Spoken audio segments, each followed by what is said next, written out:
पंजाब में जन्मे इस लड़के का सपना खेल जगत में गोल्ड मेडल लाना था, लेकिन समय के साथ सपने भी बदलते चले गए और उसका नाम देश के सबसे खूंखार गैंगस्टरों में शामिल हो गया। कैसे एक साधारण से परिवार का लड़का इतना खूंखार और देश का सबसे मोस्ट वांटेड गैंगस्टर बन गया? आखिर क्यों कानून की पढ़ाई करने वाला एक छात्र कानून को तोड़ने की ही कसम खा ली? क्या हुआ था उसके साथ चंडीगढ़ यूनिवर्सिटी में जिससे वह अपराध करने को मजबूर हो गया? जी हाँ, मैं इन सब बातों को आज बताऊंगा आपको इस वीडियो में।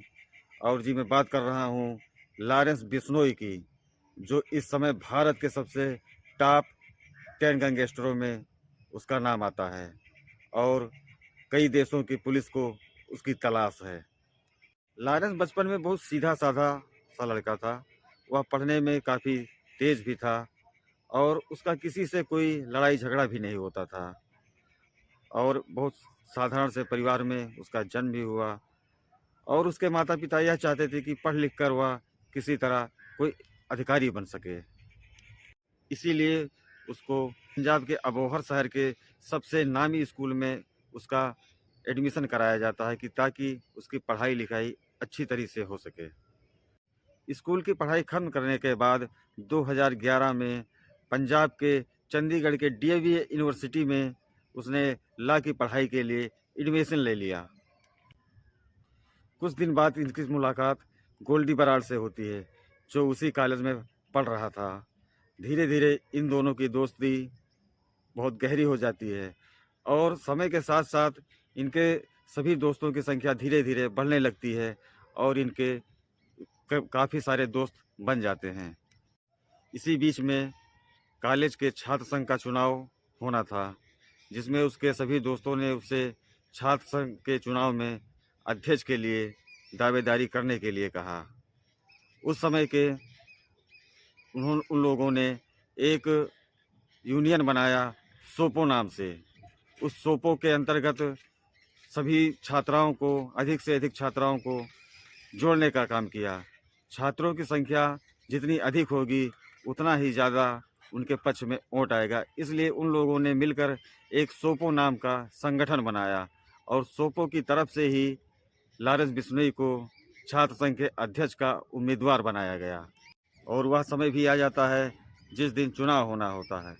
चुनाव में बहुत ही गहमा गहमी होती है और चुनाव में लॉरेंस बिश्नोई चुनाव हार जाता है और इस हार को वो इतनी गंभीरता से ले लेता है कि वह उसे पच नहीं पाता और इसी सब रंजिश के वजह से जो अध्यक्ष पद के चुनाव में जीता हुआ कैंडिडेट था, उन लोगों के ऊपर लॉरेंस बिश्नोई द्वारा फायरिंग कर दी जाती है।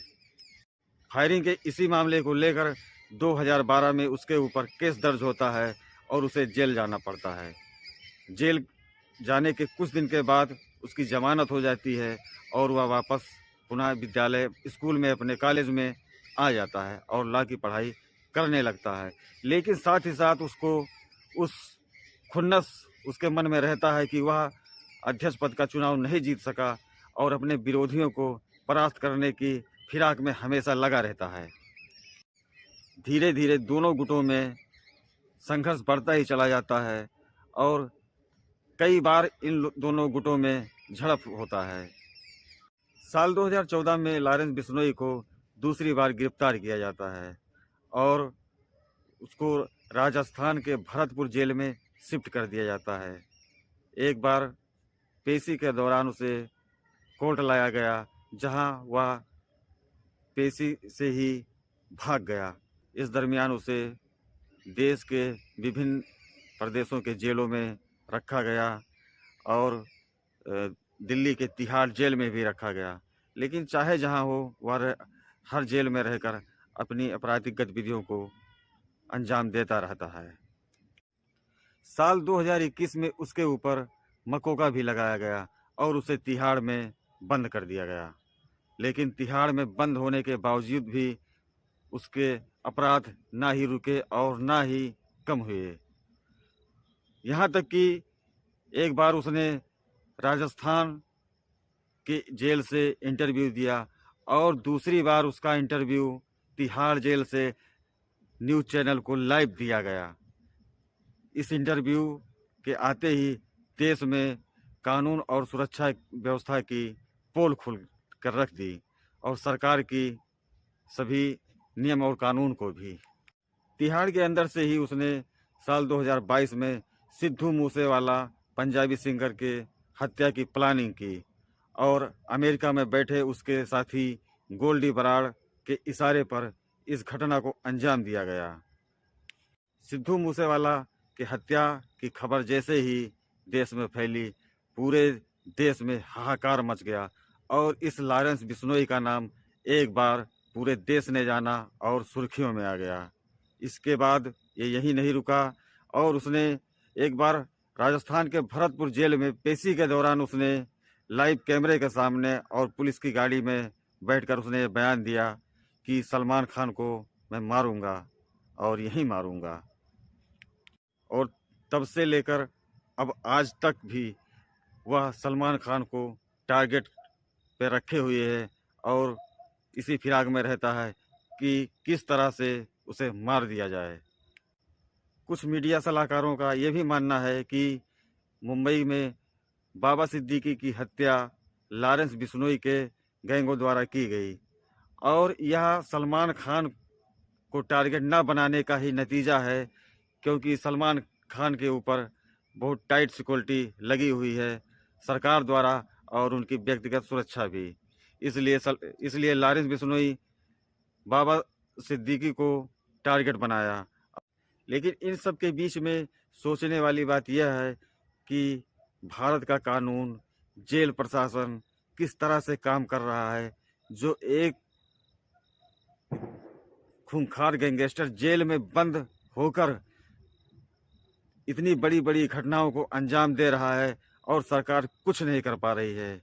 क्या इन सब घटनाओं के पीछे कोई और मकसद है या फिर सरकार इन जैसे गैंगस्टरों को संरक्षण दे रही है?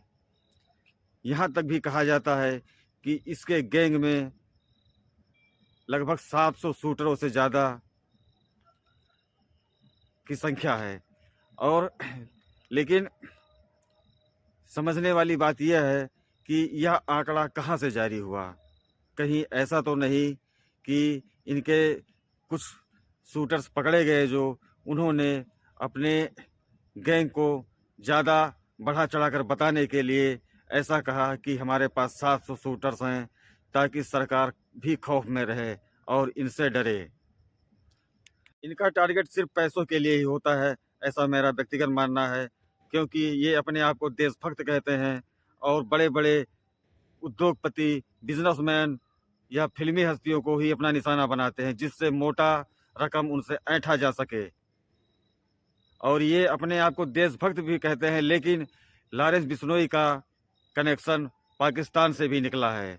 वहाँ का एक मोस्ट वांटेड टॉप गैंगस्टर, उससे इसका कनेक्शन निकला है और उसने यह भी बयान दिया है कि लॉरेंस बिश्नोई मेरा भाई है, मैं उसके लिए जान भी दे सकता हूं और जो मुझसे वह कहेगा मैं उस करने के लिए तैयार हूं। पाकिस्तान से हथियारों का जखीरा लॉरेंस बिश्नोई के पास आता है तो कैसे मान लिया जाए कि वह देशभक्त है और अपने देश के प्रति ईमानदार है। और कहने को तो वो भगत सिंह की फोटो वाला टी शर्ट भी पहनता है, लेकिन यह सब एक केवल दिखावापन, ढकोसला है। देश में अपराध को बढ़ावा देना, आपराधिक गतिविधियों में शामिल होना, अपराध करना, यह कैसा देशभक्त है, कैसी देशभक्ति है?